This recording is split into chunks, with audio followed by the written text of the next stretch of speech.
Hey everyone, Amanda here. Do you remember when I explained what led to me wanting to leave the classroom? Well, here is the very long delayed part two. So basically, after I decided I wanted to leave the classroom, I had to shift my mindset.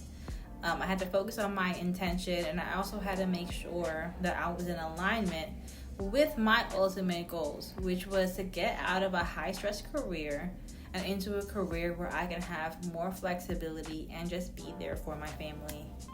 So basically, when I was a teacher, not only did I not have the time to be as present as I would want to be, just because of the time commitment to go to work, but also like my mental capacity was very drained by the end of the day. So I wanted a job where I can leave my job at 5 o'clock and just be able to focus solely on my family. So I decided that being a Scrum Master took the best parts of me and of the skills that I developed as a teacher and would help me transition into Scrum. So what did I do? I started by networking. I would find all the content creators on LinkedIn that were creating content relevant to Scrum, and in my mind, I had to make a list of how those things were just applicable to what I've done before as a teacher. So I had to activate my prior knowledge of what I've experienced and just put it in the context of Scrum. And I did that a lot through looking at how other Scrum Masters or future Scrum Masters communicated and like what they spoke about, what they were going through, or their thoughts about Agile and all of the things that go with transitioning from one career to another. So after I did a lot of networking and I was very sure that I was going to be a Scrum Master, I got my certification. And so the CSM certification was about $500. So I did have to save up for that. Remember, teacher salary. And so I did my certification in one weekend, took the quiz at the end, and got a passing score. So boom, I was certified. So during that time, I also worked on my resume. So I worked on my resume before I became certified when I was in a holding pattern waiting to save up money. And then I just continued working on my resume continuously. So I started by making a resume that made sense to me, like enough my experience as a teacher. I would send it off to different hiring managers and HR professionals who were willing to talk to me on LinkedIn, and I got their feedback. And so I wasn't doing a full resume revamp. I just got feedback from people here and there.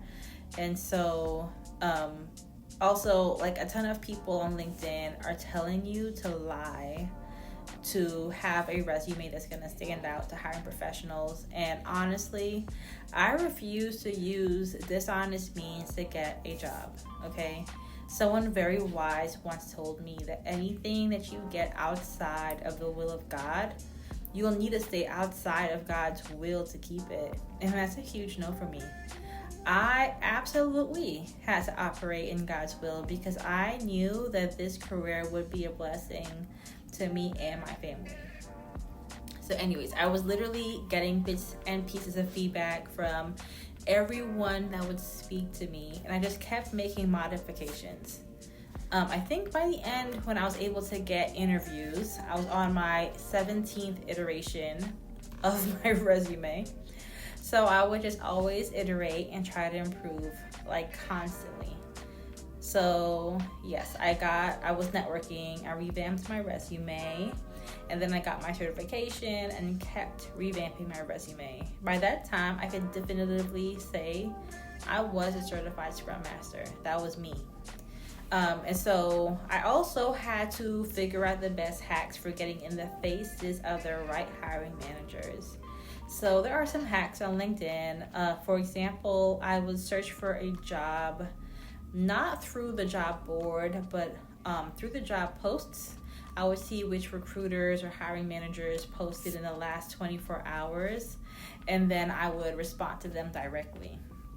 And so if you look on the post, you would notice that a lot of people were not seeing those. There would be like 2 or 3 likes. And so these are the people that I would try to get in front of because I knew that the job pool was a lot smaller, right? Okay, so then also I started attending a lot of Agile meetups. This is kind of like networking, but the meetups really helps me with prepping for my interview. Oh my gosh, wait a minute. I almost forgot. I actually got my very first interview sometime shortly after I got my certification. Such a mess. They were supposed to call at 11, but they actually called me at 10, and I had just wrapped up teaching, right? So I'm not in the mind space or the head space for the interview. I was anticipating the interview to happen during specials, when the kids go to specials, so I'll be on my break and I could just have my interview. But they called an hour early, and I was just the most unprepared. It was such a bad interview. Like, I didn't even know how to respond to their questions. I think they asked me something simple like, what are the pillars of Scrum? And I was like, communication? I don't even know what I was talking about. So anyways, after that, I got really focused on being able to present myself as a Scrum Master through and through, just like someone who's knowledgeable and experienced in Scrum. And so I did a lot of work to just be the best representation of that. And so by the time I actually got the interviews that mattered, I was able to just draw a picture of how I am a Scrum Master so much that they never asked me those silly questions again about the pillars of Scrum or the Agile Manifesto. I was talking to real experience that shows that I am a Scrum Master. So obviously I know all that stuff, right? Okay, anyways, speaking of experience, when I decided I was going to be a Scrum Master, I also started implementing Scrum everywhere I went. So I implemented it at home with a Kanban board or a Scrum board for the chores in the weekend and throughout the week. I would check in with the family members like, you said you were going to dust the shelves and you didn't do it, so go ahead and make sure you do it. The family kind of got used to being able to track on the board their progress. And so I would just always talk to them about visibility, transparency. This is the reason why we do that, right?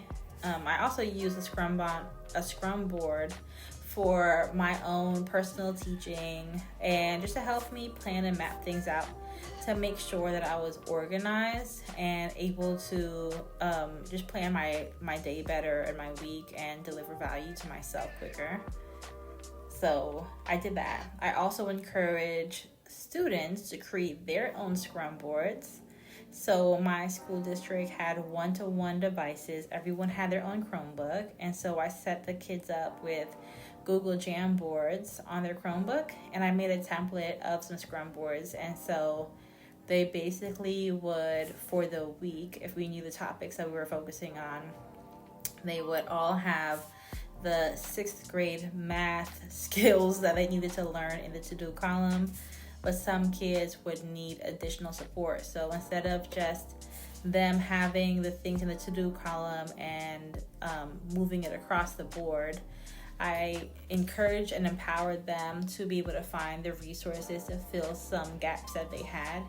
For example, if we're doing a 6th grade fractions lesson and one of the students doesn't even know how to find a common denominator, which might be like a 4th grade fraction skill, I would help that student figure out what lessons on Khan Academy in the 4th and 5th grade sections that would help them, and they would just add that to their to-do list so they would know if they prioritize their list right. I got to do the 4th and 5th grade lesson first to help me bridge that gap and help me have a better chance of achieving success with the 6th grade skills that they're tested on, right?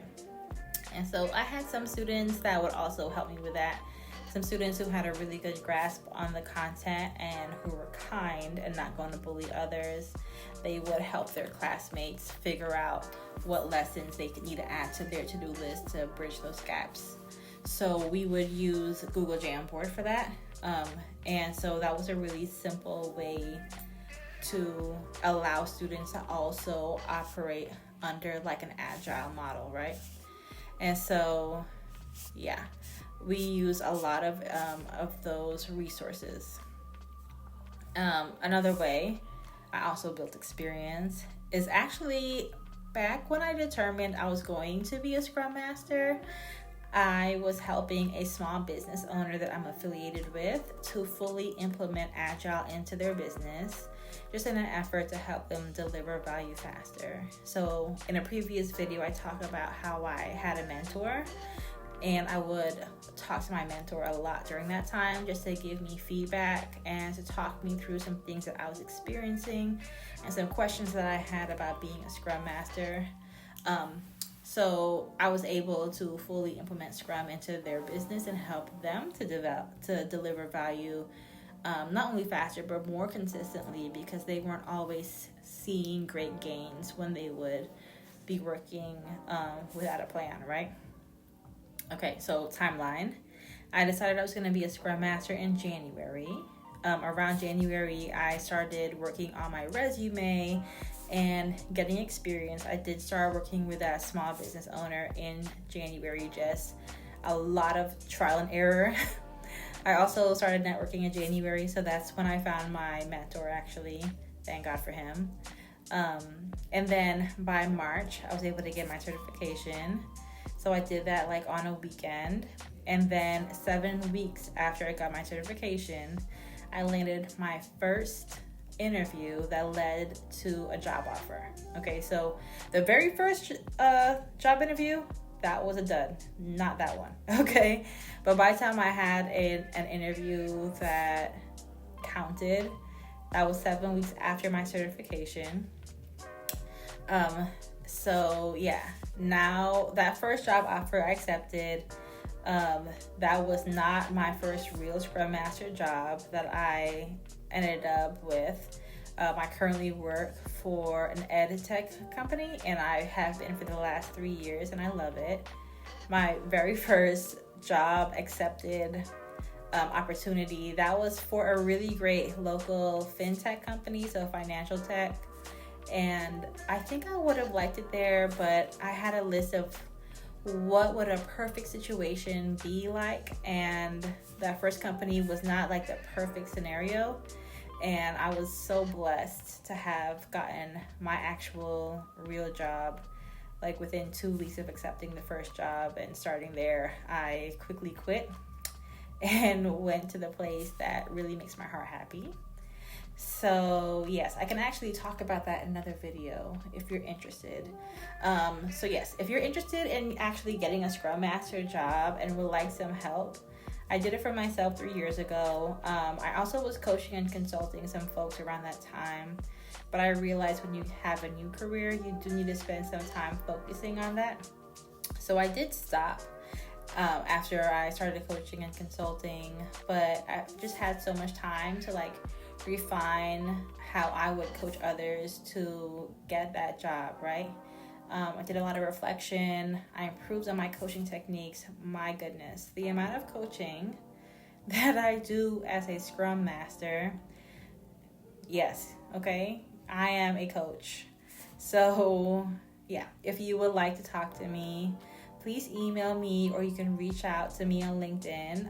I'm available for questions and for helping others to help land their job and to get their interview. Not necessarily in 7 weeks. That was a lot of divine favor, but I can be able to help you position yourself in a way to get a job very quickly, and I'm more than happy to help people on that journey, right?